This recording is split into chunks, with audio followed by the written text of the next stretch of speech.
In this video, I'll show you how to fix a print jam, a paper jam on your HP SmartTank 5000. So there's multiple ways on where to check. The first thing you need to do once you get that error message is to unplug the printer from the wall outlet. So over here, I will pull the plug.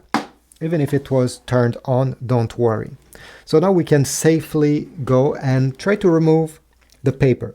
The first place where you need to check, well, lower the first panel over here, the front panel, and check inside.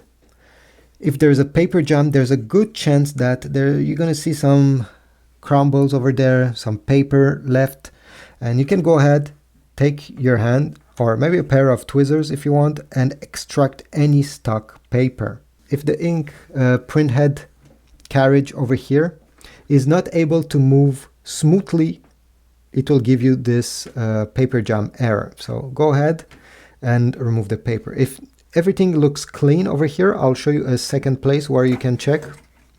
So turn the printer around. Go on the top of the printer over here where the paper goes in, and you're going to flip this way. Remove any paper that was on the tray and take a look inside. There's also a good chance that the paper got stuck over here. It was taken the wrong way inside, so you'll be able to extract it maybe again with a pair of tweezers if your finger don't fit in like this. And yeah, once you're done removing the paper stock inside of your printer, go ahead and reconnect it. Wait a few seconds. Usually the printer starts by itself. You don't need to press the power button. As you see, it's blinking. And in 2-3 minutes, the message will be cleared and you'll be able to print again. Thanks for watching. Leave a like, subscribe, comment, and I'll see you in the next video.